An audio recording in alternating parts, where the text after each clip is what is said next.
हिंदुस्तान ही नहीं, अधिकतर जगहों पर जो नेता चुनाव लड़ते हैं वो लोगों को तरह तरह के लुभावने झांसे भी देते हैं, लोगों को अंधेरे में रखते हैं। नेताओं को खुद को मालूम रहता है कि वो जो कह रहे हैं उसमें सच कितना है, झूठ कितना है, मुमकिन कितना है, नामुमकिन कितना है, उनको पता रहता है। वो बहुत चतुर और धूर्त रहते हैं, उनसे अनदेखा नहीं रहता है ये कि गलती से कोई वायदा कर दें। वो सोच समझ के करते हैं, सोच समझ के ऐसा वायदा करते हैं जो कानूनी रूप से नहीं हो सकता पूरा, लेकिन लोगों को थोड़े अरसे के लिए झांसे में रखने के लिए ठीक है। ऐसा ही एक ताज़ा मामला अभी गुजरात से सामने आया है। मैं उसी खबर को लेकर छत्तीसगढ़ अखबार के न्यूज़ रूम से सुनील कुमार आपके सामने हूँ। गुजरात में अभी एक ताकतवर, एक ऐसी जाति का कार्यक्रम चल रहा था जो अपनी एकजुटता के लिए, मजबूती के लिए जानी जाती है। इस जाति के लोग वहाँ पर लंबा आंदोलन भी चला चुके हैं। अभी इस खबर में जाति की प्रासंगिकता नहीं है, इसलिए मैं उसका नाम नहीं ले रहा हूँ। तो गुजरात के मुख्यमंत्री भूपेंद्र पटेल उस कार्यक्रम में गए हुए थे। वहाँ लोगों ने उनसे कुछ मांग की और उन्होंने तुरंत वहीं से मंच से और माइक से घोषणा की कि उनकी सरकार इस बात की कोशिश करेगी कि संविधान के दायरे में अगर किसी तरह से लव मैरिज करने वाले जोड़ों के माँ बाप की इजाज़त को अनिवार्य किया जा सकता है तो सरकार करेगी। वहाँ पे मौजूद कांग्रेस के एक विधायक ने भी हामी भर दी इस पे। उसने भी कहा कि हाँ, अगर सरकार ऐसा कोई विधेयक लाएगी, विधानसभा में ऐसा कोई कानून बनाएगी तो हमारी कांग्रेस पार्टी भी साथ देगी। हालांकि वो कांग्रेस के एक मामूली विधायक हैं वो, और अपनी पूरी पार्टी की तरफ से ऐसा कोई वायदा करने के लिए अधिकृत नहीं है। दूसरी बात यह भी है कि प्रेम विवाह अकेले गुजरात में नहीं होते हैं, पूरे देश में होते हैं। तो जहाँ पर कांग्रेस की खुद की सरकारें हैं वहाँ पर क्या होगा? कांग्रेस जिन दूसरे प्रदेशों में है जहाँ की सरकार ऐसा लाना चाहेगी वहाँ क्या होगा? तो मैं उस बात को तो महत्वहीन मानता हूँ कि कांग्रेस का एक मुस्लिम विधायक वहाँ था, उसने हाँ में हाँ मिलाने के लिए कह दिया मुख्यमंत्री को कि हाँ, सरकार अगर ऐसा विधेयक लाएगी तो हम साथ देंगे, उसको छोड़ दें हम। लेकिन सवाल ये उठता है कि गुजरात जैसे विकसित प्रदेश के मुख्यमंत्री, जिनको देश के कानून की भी खासी समझ होगी, वो अगर ऐसी बात कह रहे हैं कि प्रेम विवाह करने वाले, उनके लिए सरकार ये सोचेगी कि क्या संविधान के दायरे में ऐसा कानून बनाया जा सकता है, ऐसी रोक लगाई जा सकती है कि माँ बाप की मर्जी से ही प्रेम विवाह हो सके। इसमें कई बातें आती है। पहली बात तो यह है कि हिंदुस्तान में कौन से ऐसे माँ बाप हैं जो अपने बच्चों का प्रेम विवाह चाहेंगे और उसमें सहमति देंगे? हर माँ बाप चाहते हैं कि वो जल्लाद की तरह अपने आल औलाद के रिश्ते खुद छांटें, वो तय करें कि दूल्हा और दुल्हन शादी में क्या पहनेंगे, कौन मेहमान आएंगे, कार्ड कैसा छपेगा। वो प्राइमरी स्कूल से लेकर बच्चों के बच्चे हो जाने तक सारे फैसले खुद लेना चाहते हैं हिंदुस्तानी माँ बाप। तो वो क्या इस बात की छूट देंगे कि उनके बच्चे मर्जी से प्रेम विवाह ना कर सकें? प्रेम तुम अपनी मर्जी से करो, विवाह तुम हमारी मर्जी से करो, ये कोई बात होती है? दूसरी बात यह है कि अगर वो नाबालिग हैं तो वो शादी कर नहीं सकते, प्रेम कर लें चाहे, शादी नहीं कर सकते, वो कानूनी नहीं है शादी ऐसी। और अगर वो बालिग हैं तो देश के कानून के मुताबिक उनको किसी इजाज़त की ज़रूरत नहीं है। सुप्रीम कोर्ट अनगिनत मामलों में ये फैसले दे चुका है। देश का कानून ये कहता है बालिग अपनी मर्जी से किसी भी जाति, धर्म, कहीं भी शादी कर सकते हैं। और अब तो थोड़े दिन में एक और मामले पे फैसला होना है जिससे ये भी तय हो सकेगा कि क्या सेम सेक्स मैरिज को भी यहाँ शादी का दर्जा मिलेगा। आज तो माँ बाप इतनी बात को लेकर जिद पे अड़ सकते हैं कि लड़के को लड़की से और लड़की को लड़के से शादी करनी पड़ेगी।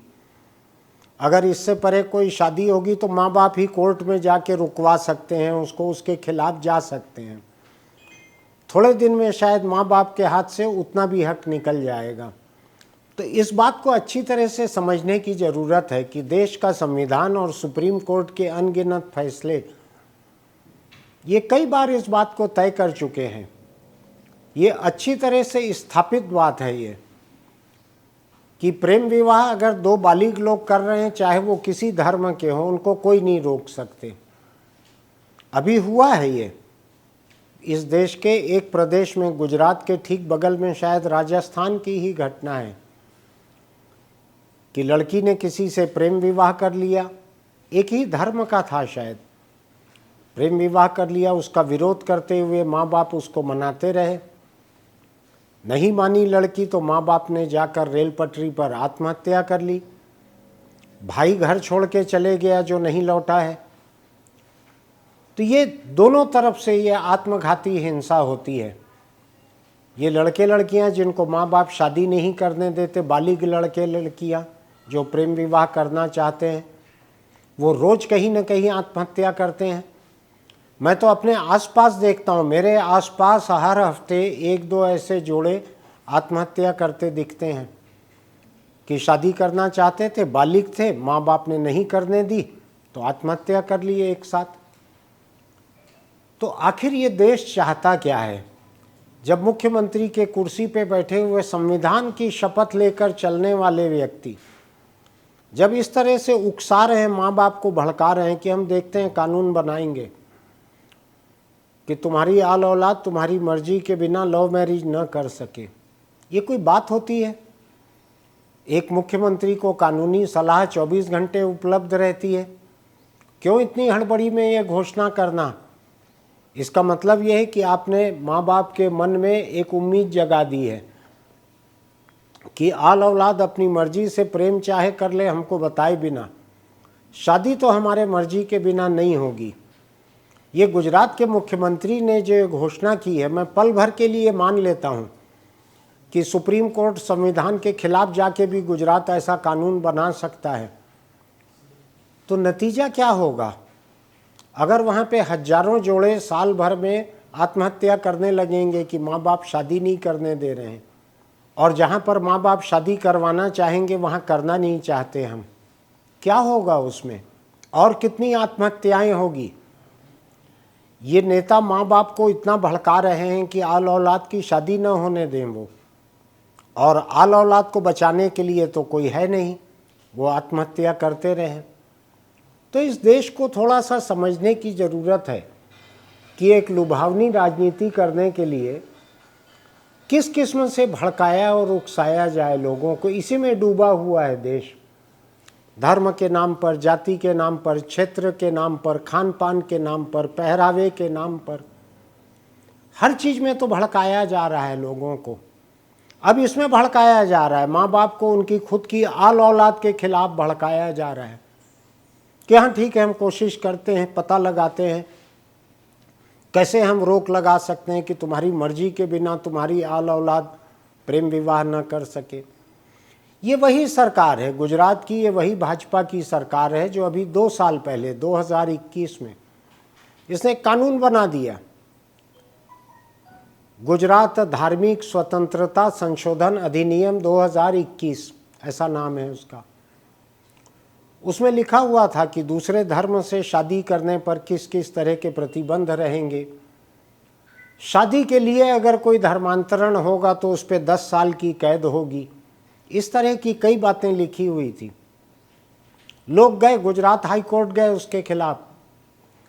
गुजरात हाई कोर्ट ने 2021 में ही, उसी साल, सरकार के विधानसभा में पास किए हुए कानून की बहुत सारी धाराओं को खारिज कर दिया कि यह असंवैधानिक है।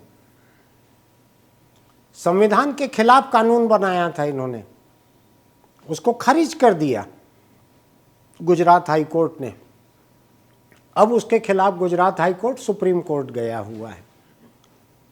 वहाँ से जो फैसला होगा हम फिर कभी आपको बतलाएंगे, लेकिन आज की तारीख में गुजरात की इस सरकार के खिलाफ गुजरात के ही इस हाई कोर्ट ने इस कानून के खिलाफ एक फैसला दिया और इसकी कई धाराओं को असंवैधानिक बताते हुए खारिज कर दिया। इसको भी ऐसे ही लोगों के ऊपर निशाना बनाने के लिए बनाया गया था ये कानून कि जो दूसरे धर्म में शादी कर लेते हैं, कुछ सरकारें बड़ी फिक्रमंद रहती हैं, कुछ पार्टियां, कुछ सरकारें दूसरे जाति में शादियां, दूसरे धर्मों में शादियां, इसको लेके उनको बड़ी फिक्र रहती है, बड़ी फिक्र रहती है। इन लोगों ने केवल पाकिस्तान से यहाँ आ गई मुस्लिम महिला जो हिंदू लड़के से शादी करना चाहती है उस पर फिक्र नहीं है, लेकिन कोई हिंदू महिला या हिंदुस्तानी महिला पाकिस्तान चली गई है तो अभी एक प्रदेश के गृह मंत्री ने बयान दिया है वो जांच करवाएंगे, इसके पीछे कोई अंतर्राष्ट्रीय साजिश तो नहीं है। ये हिंदू समाज जो अपने भीतर के दलित, आदिवासी, इन लोगों को इंसान की तरह नहीं रहने देता, इनको तरह तरह से कुचलता है, तरह तरह से यातनाएं देता है, तरह तरह से इनको अछूत करार देता है, इनका तिरस्कार करता है। लेकिन जब हिंदू धर्म को बड़ा बतलाना है तो दूसरे धर्म से आने वाली लड़की या महिला का स्वागत है। इस धर्म से कोई लड़की या महिला दूसरे धर्म में चली जाए तो उस पे लोग लाठियां उठा लेते हैं। खैर, मैं उस पर अधिक जाना नहीं चाहता हूं। मैं फिलहाल ये कहना चाहता हूं कि हिंदुस्तान के सत्तारूढ़ नेता अच्छी तरह से जानते समझते हुए, बहुत अच्छे से समझते हुए कि ये मुमकिन नहीं है।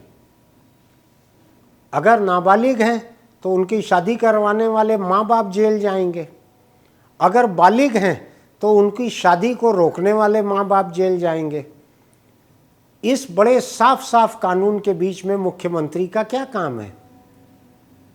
वो एक गाना है ना, जैसे मेरे अंगने में तुम्हारा क्या काम है। संविधान के अंगने में ऐसे लुभावने झांसे देने वाले मुख्यमंत्री का क्या काम है? आप सोच के देखिएगा, आपके आसपास भी नेता होंगे, ये केवल गुजरात तक की बात नहीं है, आपके आसपास भी नेता होंगे, वो लोग भी इस तरह का कोई झांसा आपको देंगे। जहाँ चुनाव पास आ रहे हैं वहाँ और ज़्यादा होगा। उनसे पूछ के देखिएगा, क्या ये कानून के तहत मुमकिन है? क्या देश का कानून इसकी इजाज़त देता है? ऐसा पूछ के देखिएगा, उनके आधे झांसे किनारे रह जाएंगे। फिर किसी खबर को लेकर मैं आपके बीच आऊँगा। तब तक के लिए आपको अगर हमारे वीडियो अच्छे लगते हैं तो इसको सब्सक्राइब कीजिए, नोटिफिकेशन की बटन दबाइए। आप नीचे टिप्पणी अगर करेंगे तो हमको उससे आपकी राय पता लगेगी। और हाँ, अगर आप दोपहिया चलाते हैं तो हेलमेट ज़रूर लगाइए, कार चलाते हैं तो सीट बेल्ट लगाइए, बैठते भी हैं अगर दोपहिया में, चौपहिए में, तो भी यही बातें लागू होती हैं। आपकी ज़िंदगी को बचाने के लिए ये ज़रूरी है। और हम चाहते हैं कि हम और आप लंबे समय तक इस कैमरे के दोनों तरफ बने रहें। फिर मिलते हैं।